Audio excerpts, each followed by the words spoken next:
Apreciados amigos y seguidores, en una nueva entrega de Entre lo Divino y lo Humano, tenemos en esta tercera ocasión a Antonio Piñero, y en esta ocasión, en el contexto navideño en el que nos encontramos, pues quisiera hacerle llegar algunas preguntas, algunas dudas que todos tenemos y que tienen que ver con la Navidad, además de otras cuestiones que van a ir surgiendo. Ya lo conocéis, pero bueno, para aquellos que veáis una primera intervención, es catedrático emérito en filología y un gran experto de los orígenes del cristianismo. ¿Qué tal, Antonio? Bueno, no me puedo quejar, no me puedo quejar. Yo, sin quejas, estoy bien, aprovechando que estamos en fiestas que para la mayoría son muy familiares y cordiales, para otros menos, un poquito de jaleo, pero de todas maneras tenemos la buena costumbre de felicitarnos en un momento a pesar de las angustias de los tiempos. Así que felicidades, deseos de un buen año siguiente, el 2023, y que en algunos aspectos no sea tan horrible como este. Desde luego aquí en Europa y en todo el mundo sentimos tremendamente no solamente los restos de la pandemia, sino el brutal ataque de Putin. Vladimir, fíjate que es curiosamente que Vladimir en ruso significa príncipe de la paz. Vladimir, Primir es paz. Vlad ese es el príncipe de la paz, quien de una manera preventiva está liquidando genocidamente a un pueblo. A mí, de verdad, me preocupa mucho lo que ocurre en el mundo, porque yo estaba como contento y abrazaba la tesis de no sé qué economista de principios del siglo XX, lo he leído, pero no recuerdo el nombre, en el que decía: el comercio mundial acabará con las guerras. Y a mí me parecía evidente, porque si yo estoy en este punto y tengo una fábrica allí, pues en el otro punto no voy a bombardear el otro punto donde tengo intereses, ¿no? Pero parece, esa es la lógica, pero parece ser que esa lógica no vale. Bueno, y por otra parte, si me preguntas, yo debo confesar antes de que empiecen esas cuestiones, ¿no?, de que yo sí estoy contento, por mi parte, porque el libro gordo, como yo le llamo, es decir, el volumen de casi 1.650 páginas, los libros del Nuevo Testamento, que conocéis muchísimo, ¿no?, pues ese libro, que es sobre todo un libro de compañía y de consulta, no para leer todo seguido, pero que es muy grueso, aparentemente es muy difícil. Resulta que estamos en diciembre. Fíjate, ¿sí? El libro nació hace mucho tiempo, pero se editó por primera vez a 900 ejemplares a finales de octubre del año pasado, y en noviembre salió. Es decir, que como la tercera edición casi lleva 25 días en la calle, puede decirse que en 12 meses este libro tan grande y gracias a los lectores tiene 3 ediciones. Yo mismo no me lo creo. Yo no sé tú, Miguel. Pero... No, a nivel de historia es de reseñar que un libro tenga 3 ediciones en un solo año. O sea, eso es un éxito de ventas.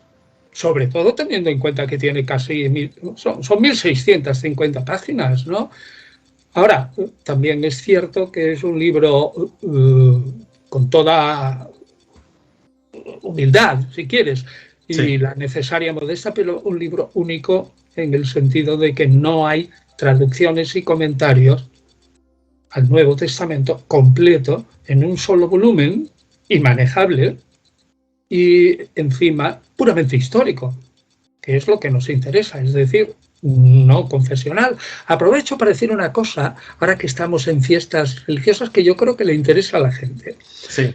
El Nuevo Testamento, este libro, yo lo he definido como un libro laico. Y algunos entienden por laico, dicen, bueno, laico, come curas. Pues no lo es. De ningún modo lo es. No es un come curas. ¿Por qué? Porque laico es una derivación, laicos, de una palabra griega, laos, que significa el pueblo. Y laico significa que es del pueblo y que no pertenece a ninguna jerarquía, sobre todo religiosa. Pero no quiere decir que vaya contra la jerarquía. O sea, que diga, bueno, este es un libro laico, ¿vale? De acuerdo. Pero entiéndalo usted bien. Y hay que decir que la propia Iglesia Católica, a lo largo de los siglos y décadas, también escarba en su propia historia e intenta hacer un análisis crítico de todo el depósito de la fe, de las fuentes, aunque sí que es cierto que es un proceso lento, hay cuestiones más o menos polémicas, pero también dentro de la Iglesia hay investigadores, sacerdotes, que también se dedican a estas cuestiones. Hombre, sin duda alguna, pero y tiene mucho mérito. ¿Y por qué tiene mucho mérito? Porque a veces, al investigar históricamente, tienen que romper ciertas barreras. Un ejemplo, si tú perteneces a un partido político actual, de cualquier país, sobre todo ahora que hay disciplina de voto, ¿no? Sí. Y tú ves que algo dentro del partido no te parece correcto, te cuesta criticarlo mucho más porque estás dentro del partido que si estuvieras fuera. ¿Sí o no? Sí. Es evidente. Entonces, yo le doy mérito a quienes critican desde dentro. Más mérito que yo, porque yo, digamos, como historiador, ¿no? Independientemente de cuál sea mi conciencia, estoy fuera. Y entonces tengo más libertad. Es decir, es más fácil. Pero en realidad, a lo largo, yo no lo sé, pero si tú examinas la bibliografía mundial seria, sí, prácticamente toda la bibliografía sobre digamos, de traducciones y comentarios serios, no lo que te salga por ahí de la cabeza, no, sino cosas serias, están hechas en institutos y en facultades de alguna manera confesionales, sí, religiosas, ¿no? De cualquier confesión, que hay 500 en el mundo y que habrá pues, unas 20 principales, ¿no? Pero, o presbiterianos, o protestantes normales, o católicos, o ortodoxos, o algo así. Muy pocos hay historiadores laicos, ¿no?, que se atrevan a meterse en esto, en el fondo porque saben quizás que la opinión común es te estás metiendo en un territorio que no es el tuyo. Y yo digo que no. Yo no sé qué opinas tú, pero... No, a ver, yo opino como tú en el sentido de que la historia de la Iglesia es parte de la historia universal y como tal, desde el enfoque del historiador, aunque sea laico o aunque sea no creyente, también le compete el investigar la historia de la Iglesia porque es parte de una comunidad muy importante de fieles y una comunidad de fe y además, a lo largo de la historia, pues ha sido un gran bastión de poder. Sin duda alguna, claro. Tienes toda la razón. Pero sí que es cierto que es como las cosas de la Iglesia son cosas de la Iglesia, ¿no? Y los historiadores seglares o laicos no, como que les cuesta meterse más allá a veces de cuestiones más pues de tipo económico, en épocas, por ejemplo, Edad Media, Edad Moderna, ¿no? No sé, las cuentas de un monasterio, o a nivel de los primeros siglos del cristianismo, bueno, pues a través de la arqueología, etcétera. Pero sí que es cierto, como tú bien dices, que no hay un acercamiento, vamos a decir, profundo del ámbito académico laico con respecto a los estudios de la Iglesia. Claro, pero hay que tener en cuenta que yo lo he dicho muchas veces y lo digo en los libros del Nuevo Testamento, en la introducción, que me parece muy importante leerla, porque cambia la mente. unas 20 páginas. Alguno dirá, oiga, que me hagan leer 20 páginas son muchos. Bueno, pues no es tanto. Pero, yo digo, recuerde usted, querido lector, que el Nuevo Testamento está escrito todo en griego. Y en griego antiguo, y que pertenece a la literatura griega, por derecho propio. Es un monumento de la literatura griega del siglo I, de nuestra era, qué duda cabe. Y desde el punto de vista judío, como el Nuevo Testamento es un libro judío, de rabo a cabo, incluido el personaje misterioso ese que llamamos Lucas, que no sabemos quién es, pero que quizás sea un prosélito. Yo siempre he dicho, tenéis que estar contentos, queridos amigos judíos, ¿no? Porque es que en el siglo I, que no teníais demasiada literatura, o alguna que habéis rechazado, como Filón de Alejandría y Josefo, por no considerarlo suficientemente judío, tenéis que confesar que la perla, lo he dicho muchas veces, aunque sea extraño, la perla de la literatura judía del siglo XX, perdón, del siglo I, es el Nuevo Testamento. Y dentro del Nuevo Testamento, la perla de la literatura judía del siglo I son las parábolas de Jesús. Sin duda alguna. Mira que ha habido rabinos y rabinos con parábolas, ¿no? Pero las de Jesús son fantásticas. Literariamente, algunas son insuperables, aunque tengan problemas históricos. Es decir, aunque no podamos probar por muy diversos testimonios que fueron absolutamente o puramente transmitidos por los discípulos de Jesús sin retoques. No podemos probarlo. Pero no me digas que no son bellísimas, ¿no? Esas parábolas, por ejemplo, del hijo pródigo de Lucas 15, ¿no? O el buen samaritano, o cualquier otra. Cualquier otra de las parábolas son fantásticas, ¿no?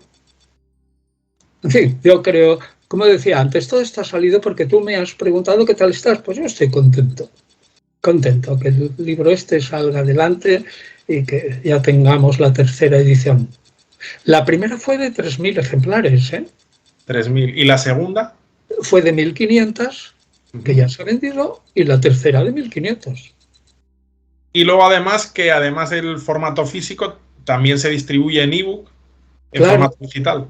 Claro, porque alguien puede decir, mire, el libro es caro. Y yo le diría, bueno, el libro vale bastante dinero, pero métase usted en Internet y vea lo que valen los libros franceses y alemanes, por ejemplo, sobre temas religiosos, sobre todo los alemanes. Son súper caros. Yo lo he dicho alguna vez. Yo no sé si tú o alguno de los que nos oyen han comprado alguna vez un libro electrónico a una editorial alemana. Pues por un libro de 350 páginas, que haya pasado, por ejemplo, 20 años, que ya esté, o 30, consolidado por la crítica, te cobran 45 euros, tan tranquilos. Entonces, 45 euros son casi $50. Sí. Y resulta que nosotros, 1.650 páginas, lo estamos vendiendo a 29. Es que no es la mitad, pero es muy barato. Es decir, estamos intentando que llegue a la gente el libro, no pretendiendo forrarnos los autores, ni mucho menos. Todo lo contrario, es expansión. En fin, que me has preguntado, ¿estás contento? Pues estoy contento. Pues yo me alegro de que vayas por la tercera edición y que te vaya bien en cualquier nuevo proyecto que emprendas. Estoy trabajando en ello, claro. No tener en mente el Nuevo Testamento, los libros, ya se acabó, ahora estoy haciendo otras cosas. Una pregunta que me viene a la mente y me parece interesante es sobre la natividad del Señor, ¿no? He ido leyendo y veo que hay cierta polémica respecto a Belén como lugar del nacimiento. ¿Hay algún académico, algún intelectual que viene a decir que como que el lugar de Belén como lugar de nacimiento, que eso no queda claro, que sea así. Tú, desde tu visión filológica y de lectura de las fuentes, ¿qué opinión tienes al respecto? Yo diría que quizás el pan nuestro de cada día académico, y ahora voy a decir, dentro de la Iglesia Católica, Sí. Ya no estoy hablando de Antonio Piñero como si fuera un historiador solo, sino alguien que contempla, como yo, el panorama, ¿no? Pues Sí. se discutió muchísimo lo del nacimiento en Belén. Y la primera razón es porque, ¿cómo te diría? Porque solo hay un testimonio doble, pero contradictorio en muchas cosas, de unos evangelios, Mateo 1.2 y Lucas 1.2, que en opinión común de los historiadores independientes han sido añadidos al tronco ya compuesto, ahora diré cuándo, al tronco ya compuesto de los respectivos evangelios de Mateo y de Lucas.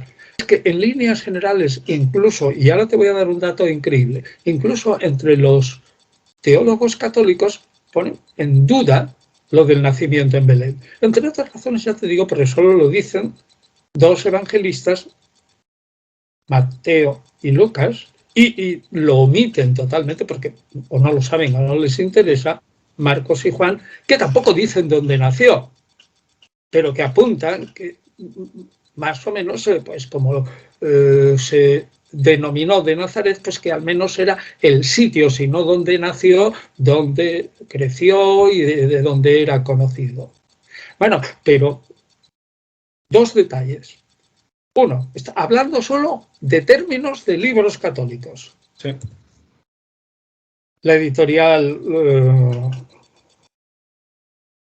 yo creo que es Sígueme, que publicó La infancia del Mesías, de Raymond Brown, es sumamente crítica a esa obra.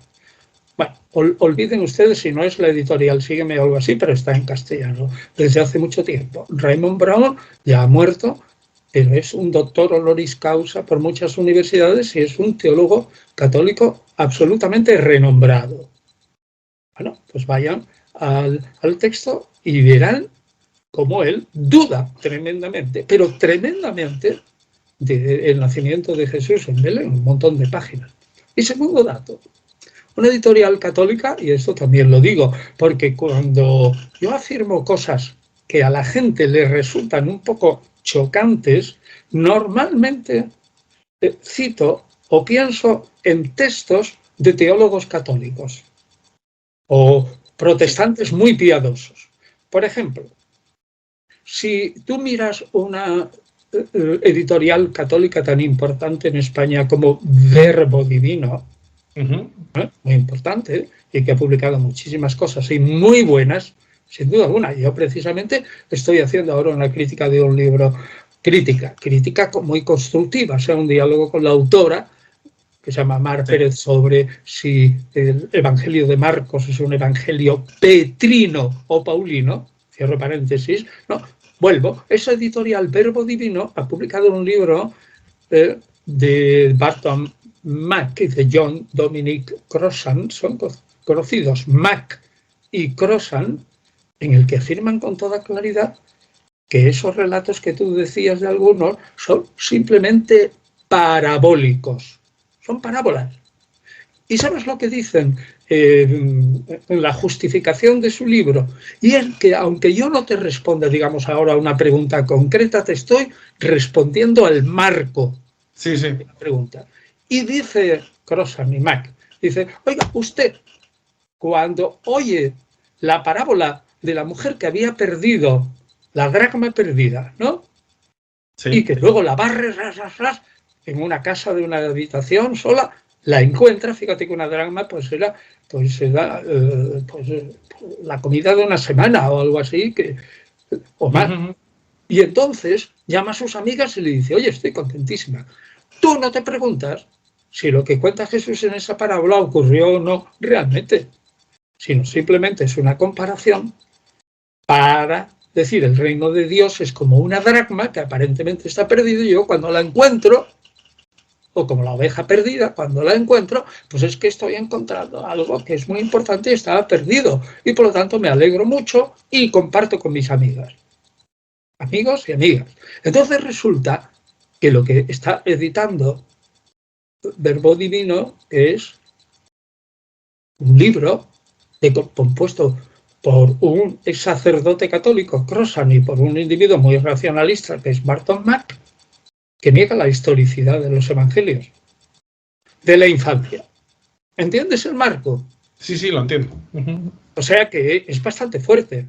Luego no me digan que yo soy un exagerado. Y en relación con esto, y va de la mano, hay otra cuestión interesante y es la figura como tal de los Reyes Magos. El debate entre si es una figura histórica o no. Es un símbolo. Sí. O si quieres, es lo que se llama en el mundo judío un midrash.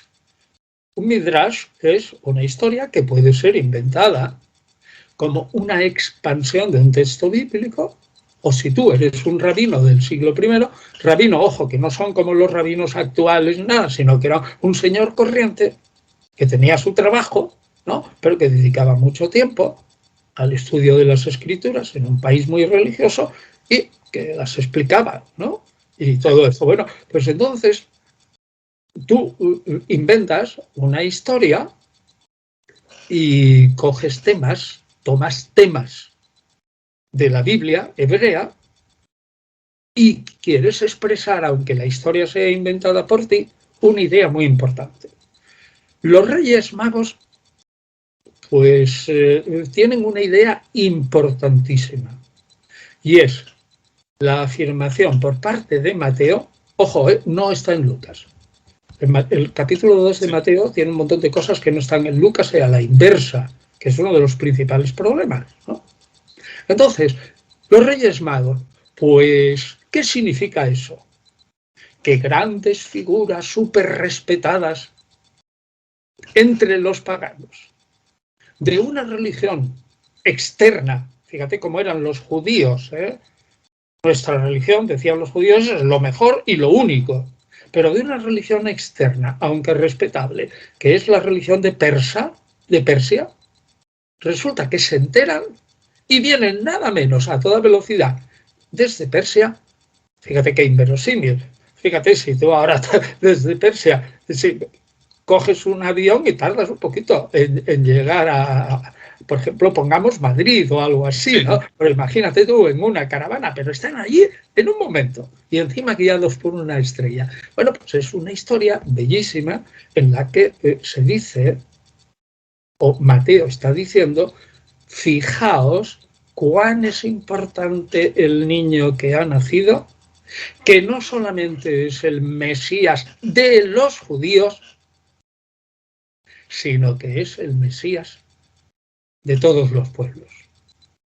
Y entonces los Reyes Magos son el símbolo de mago. Mago tenía en la antigüedad como hasta ahora un doble significado, el vocablo mago. Uno, sobre todo referido a la magia negra, pues es la de hacer daño u obtener cosas por beneficio por medio de trucos no demasiado políticamente incorrectos, diríamos hoy. Pero magoi era la manera respetuosa de llamar a los sacerdotes de Persia, que respetaban los judíos. Esos son el símbolo de la alta intelectualidad religiosa del Extremo Oriente, que vienen nada menos que a un pueblecillo de el Israel de entonces, ¿no? Que dentro del Imperio Romano, pues imagínate, un pueblecillo pequeño, pues dentro del Imperio Romano de la época era nada, nada y menos, ¿no?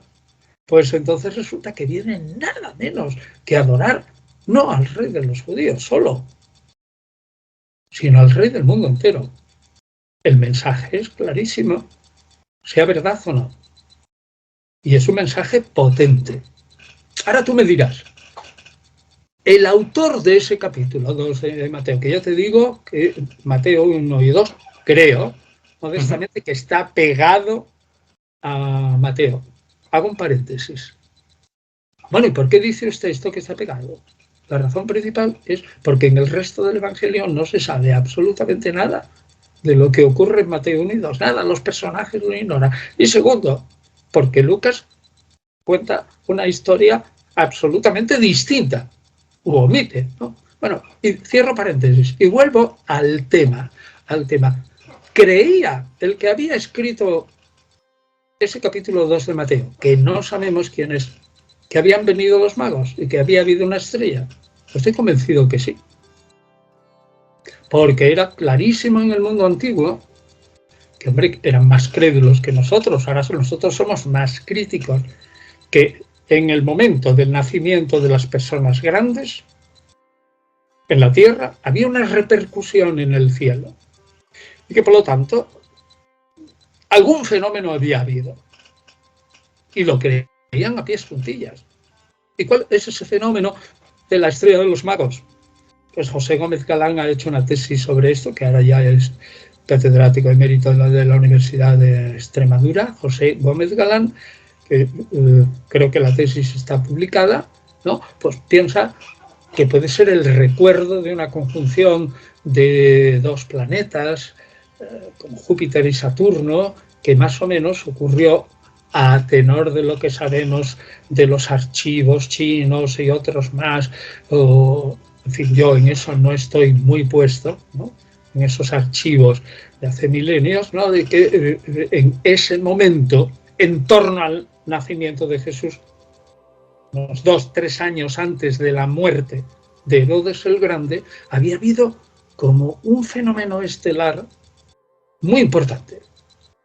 Y claro, cuando se escribe Mateo 1-2, 90 años, 70, 80, no lo sabemos, después de la muerte de Jesús, cuando tú ya crees que en el Mesías, obligatoriamente, fíjate lo que te digo, como autor religioso del siglo I o principios del siglo II en el Imperio Romano, crees firmemente que es verdad.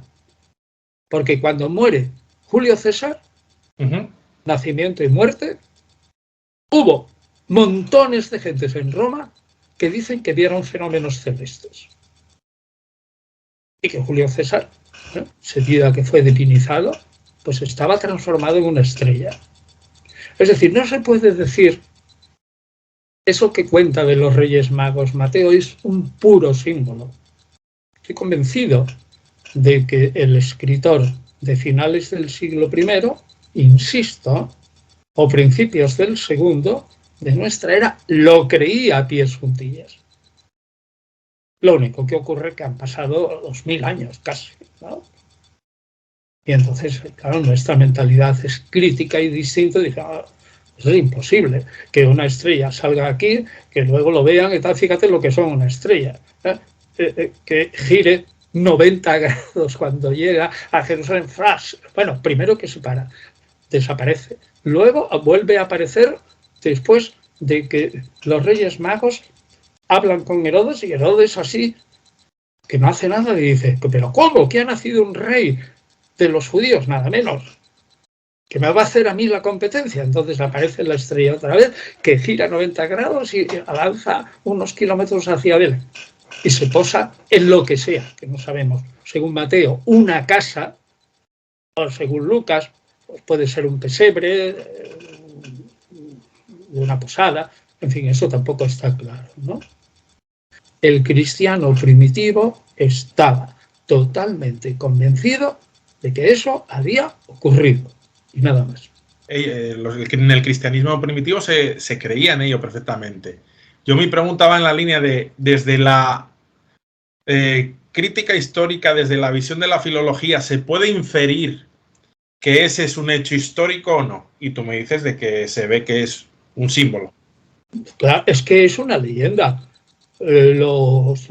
Si tú eres un crítico literario, sabes perfectamente en el siglo XX distinguir rápidamente lo que es una historia más o menos fundada de lo que es algo legendario o inventado, ¿no? ¿Sí o no? Sí. Y distingues entre textos que pretenden ser relatos y tal y otros que son claramente legendarios. Ya te digo que Raymond Brown bueno, en ese momento uno lo toma el libro de Raymond Brown y dice, pues caramba, vaya palos que le está dando al autor de Mateo 2, y es un doctor honoris causa. Bueno, ya murió, ¿no? Otra pregunta que tengo en mente, y aunque no tiene que ver directamente ya con la Navidad, pero es un tema interesante que yo te lo he escuchado hablar en algún momento, incluso algo he leído, respecto a un tema que es bastante polémico cuando lo escuchan sobre todo los católicos creyentes, que es el hecho de que Jesús pudo tener hermanos carnales. Se puede ver en el Nuevo Testamento alusiones a los hermanos del Señor. Entonces, hay un sector de intelectuales y teólogos que dicen, no, son hermanos pero en el sentido de primos, familia, más o menos cercana o lejana. Y hay otros investigadores que dicen, no, es una referencia a que Jesús tuvo hermanos.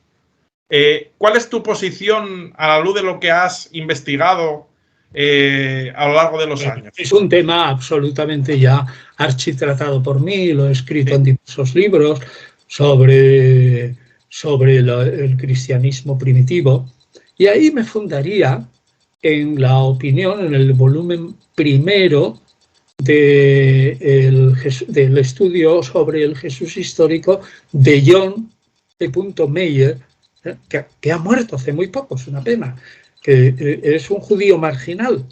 En realidad son 5 volúmenes, pero, o sea, 5 libros, porque son 4 volúmenes, y se ha muerto, y es una pena, cuando todos esperábamos que iba a tratar el volumen siguiente de los enemigos de Jesús al final, y sobre todo, pues el proceso y muerte de Jesús. Bueno, pues entonces, este individuo, en el volumen primero, que ya ha muerto, también un célebre jesuita y un historiador admiradísimo por mí y por muchos otros, porque ha estudiado fervorosamente todo lo que ha llegado a sus manos. Es decir, que no es un individuo que se inventa nada, pues entonces este individuo dice, examinando el Nuevo Testamento, la tranquilidad con la que hablan de los hermanos del Señor, como el mismo Flavio Josefo en Antigüedades de los Judíos en 20.200 habla de Santiago, el hermano del Señor, como Pablo también habla de Santiago en Gálatas como el hermano del Señor, de Marcos 6.3 en la que habla de los hermanos de Jesús, que nosotros sabemos, incluso por Tertuliano y otros, gente absolutamente religiosa y nada proclives a manifestaciones prosexuales o algo así, afirmando que los hermanos de Jesús son una cosa normal en el Nuevo Testamento y es una creencia normal en la Iglesia primitiva hasta el siglo IV, Meyer y otros muchísimos hemos deducido que a la Iglesia primitiva no le importaba ni un comino, nada absolutamente que Jesús hubiera tenido hermanos. Nada. Es decir, lo veían como una cosa normal. ¿Por qué? Porque eso de los primos y todo eso es la teoría de San Jerónimo y eso se formula en torno al 380, 384, aunque ya a mediados del siglo II tenemos escasos defensores de la virginidad perpetua de María, como es ese apócrifo tan bonito, que se llama el protoevangelio. Es un apócrifo precioso, que yo lo he editado y muchos otros, ¿no? De Santo Sotero y yo, en todos los evangelios, bellísimo. Bueno, a la Iglesia primitiva no le importaba nada que Jesús hubiera tenido hermanos. Tertuliano dice, María, en su obra sobre el bautismo, dice, María fue la mujer perfecta, porque primero fue la madre del Mesías y lo concibió virginalmente, pero después fue la mujer perfecta porque fue la esposa de José y tuvo un montón de hijos. Es decir, con el pensamiento antiguo y moderno de mucha gente, como su función de mujer quedaba como muy cumplida por haber tenido hijos. Yo he afirmado siempre, a la Iglesia primitiva lo que le importaba era el nacimiento prodigioso del héroe Jesús. Y eso sí que lo afirma claramente tanto en Mateo como en Lucas, los evangelios de la infancia. Pero no le importó en absoluto que una vez que el nacimiento de Jesús había sido prodigioso y virginal, José y María hubieran hecho la vida normal de un matrimonio corriente, y que hubieran tenido otros hijos cuyos nombres aparecen en el Evangelio de Marcos, en el capítulo 6, y en Mateo, en el capítulo 10, que lo toma de Marcos. Es evidente. Es decir, mi argumento es, a la Iglesia primitiva no le importó absolutamente nada que Jesús hubiera tenido hermanos. Lo que le importaba verdaderamente era que, al igual que Alejandro Magno, o que Hércules, que Demócrito, o que Platón, o grandes hombres de la antigüedad, su nacimiento hubiera sido prodigioso. O Augusto mismo, cuya madre Olimpia fue fecundada por Zeus como por una especie de serpiente o algo así. Es decir, eso era otra creencia típica de la antigüedad. Los hombres ilustres han tenido, superilustres, han tenido un nacimiento superilustre y anormal. Pero nada más. Y mi pregunta es... No quiere decir anormal, no lo entendería la gente, sino prodigioso. Si como informa tu testimonio, en el cristianismo primitivo se vería normal que el Señor tuviese hermanos, y es más, se ve en el propio evangelio, en los propios evangelios, ¿qué es lo que ocurre para que en un momento dado eso desaparezca? Se borre, caiga en el olvido. Buena pregunta.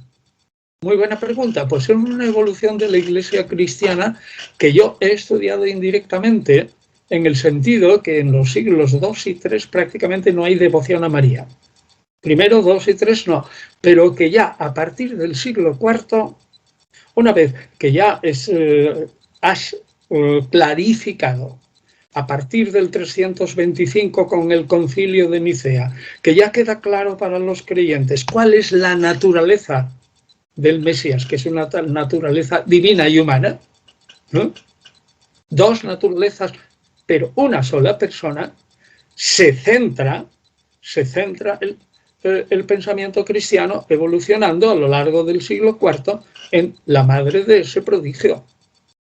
Y es entonces cuando empieza a pensarse la Mariología. Mariología sería la ciencia teológica que trata de María como madre del Salvador y madre de Dios. Y claro, es como una evolución natural. ¿Me explico? Es decir, ya se había determinado, bueno, las disputas siguen eternamente porque sobre la Trinidad se ha disputado y sobre la naturaleza de Jesús no estaban todos de acuerdo. Los monofisitas decían que Jesús no tenía dos naturalezas sino una sola y que era divina. Pero bueno, una vez que eso estaba más o menos arreglado, entre comillas, sin embargo, había que tratar de María, que había sido la gran olvidada. Y esa explosión se hace patentísima en el siglo VI y sobre todo VII, cuando ya abundan los apócrifos sobre la Madre de María, los apócrifos mariológicos. En el libro ese que yo he editado, todos los evangelios, se ve claramente que todos los evangelios apócrifos sobre María son muy tardíos. A lo mejor tienen un fondo como el protoevangelio de Santiago que ya he dicho, de una corriente muy piadosa de la Iglesia del siglo II, pero para el pueblo eso pasa desapercibido. Pero ya no pasa desapercibido en los siglos VI y VII.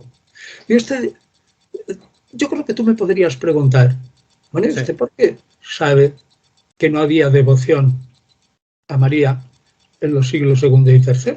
¿Cómo puede tener usted esa seguridad? Es una buena pregunta. Pues yo te la respondo. Porque Gonzalo del Cerro, que por cierto acaba de morir, ya es muy mayor, benemérito catedrático de Instituto de Griego y de Latín y luego profesor de Universidad de Málaga de Griego y Latín, y yo mismo pues hemos publicado todos, creo que prácticamente todos los hechos apócrifos de los apóstoles, que van aproximadamente desde el 140 aproximadamente hasta el siglo V. Son 31 hechos o 32, depende cómo los cuentes, apócrifos. Y yo he hecho los índices de los primeros, los índices de todo, que están en el volumen Hechos Apócrifos de los Apóstoles, sobre todo en el segundo volumen. Son 3 volúmenes y espero que el cuarto y el quinto, que ya están terminados, la novela de Clemente, salgan también en la Biblioteca de Autores Cristianos, en griego, latín y castellano, con introducción y tal, en el 2023 y el 2024. Es que es muy largo eso. Y resulta que entonces el índice analítico, tú vas y ves cualquier cosa, milagro, ¿no? Y llenas un índice analítico, va diciendo los temas que van tratando todos los hechos apócrifos. Esos hechos apócrifos son las primeras novelas cristianas y reflejan lo que creía el pueblo. Hechos de Andrés, 140, Hechos de Tomás, 250, y a partir de ahí otros hechos. La novela de Clemente es probablemente del 230. Bueno, pues es que resulta que tú vas al índice analítico de materias y ver, como te decía, Dios, Jesús, no sé cuánto, venga el Espíritu, la Iglesia, venga una columna, otra columna, y llegas, pásmate, María, Madre de Jesús, línea y media. María Magdalena, 2 líneas. Es decir, es evidentísimo que si eso hubiera sido teología del pueblo, habría sido recogida por las novelas cristianas. Repito, las primeras novelas cristianas empiezan a mediados del siglo II y son lo que hoy llamamos hechos apócrifos, no hechos de apóstoles, como los que se editan en estos libros del Nuevo Testamento que comentamos. No, hechos apócrifos. De Pedro, de Juan, de Tomás, de Andrés, de todos los apóstoles. Ahí no hay devoción a María. A mí me parece un argumento contundente. Una pregunta que me parece entonces muy interesante y tiene que suponer un reto como investigador. ¿Podemos, con las fuentes limitadas que tenemos, conocer cuando fallece Jesús qué papel pudo jugar la Virgen María y esa familia del Señor en esa comunidad primitiva en Jerusalén? ¿Se puede saber? ¿Se puede...? Nosotros sabemos lo que dice Hechos de Apóstoles en el capítulo 1, en 1:14, si no me equivoco.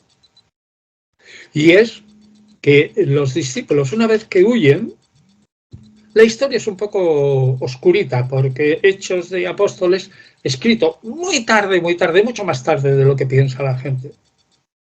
Yo pienso que por lo menos 90 años después de la muerte de Jesús. O 80 y tantos, es decir, que recoge tradiciones, ¿no?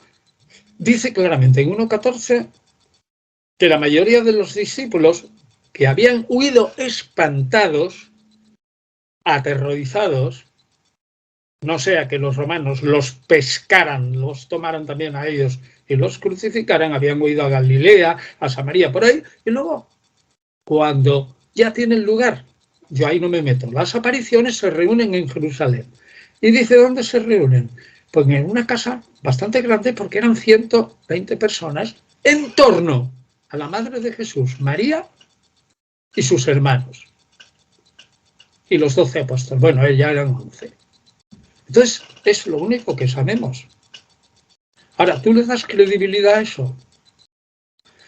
Yo diría que lo lea la gente en el libro gordo.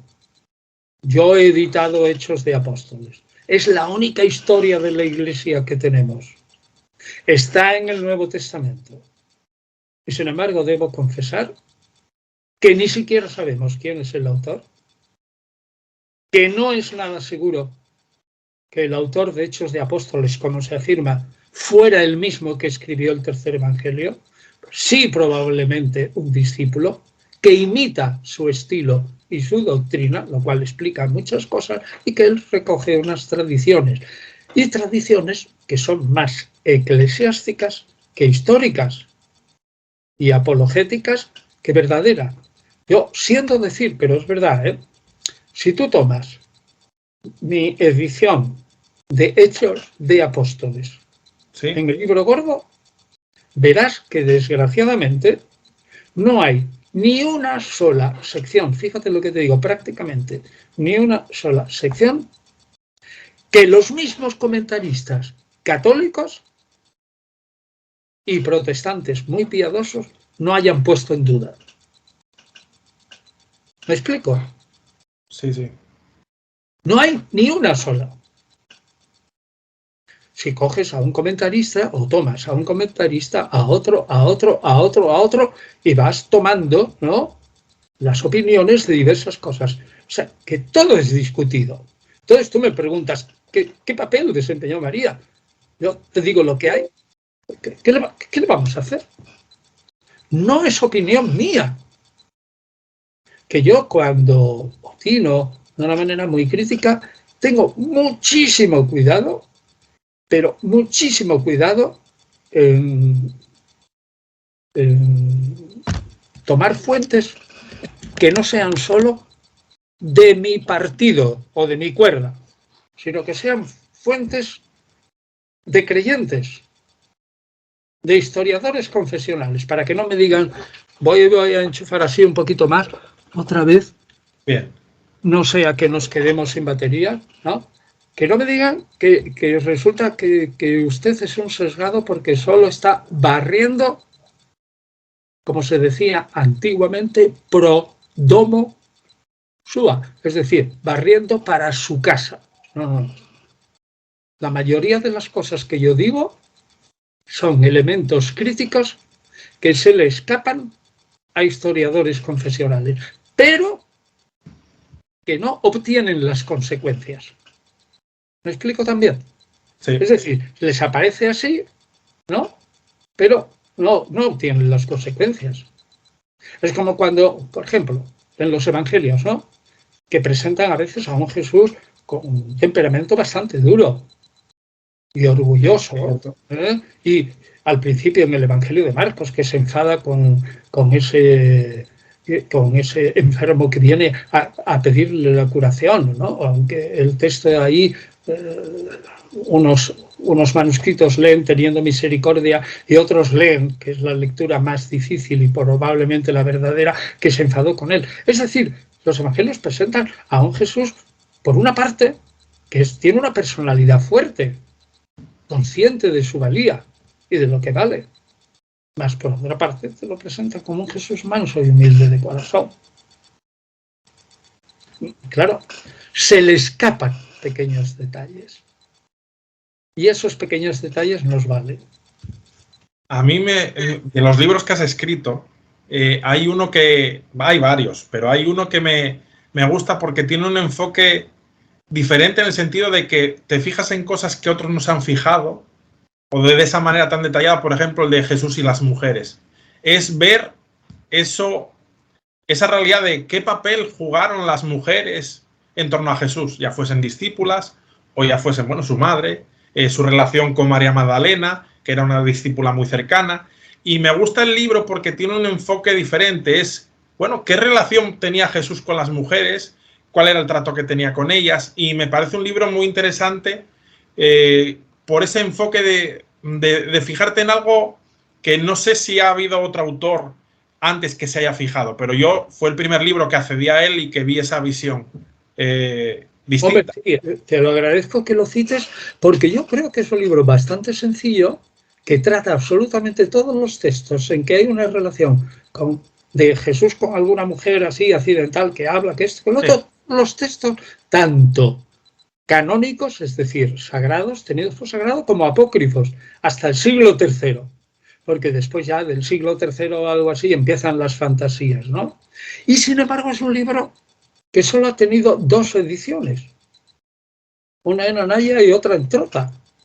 Es decir, no ha tenido una...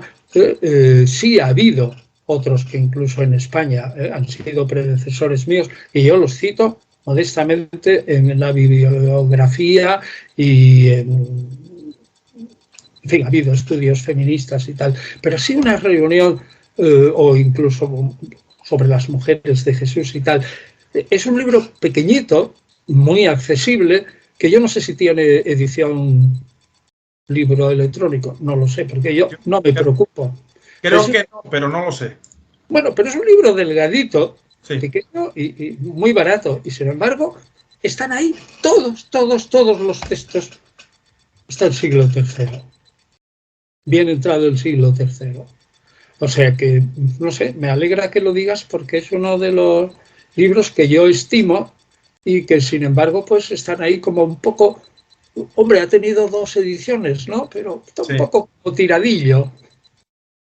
Pues a mí me pareció muy interesante. Ahí, por ejemplo, tocas el candente tema, ¿no? Que de ahí hasta, bueno, sale un poco la trama en el Código Da Vinci, etcétera.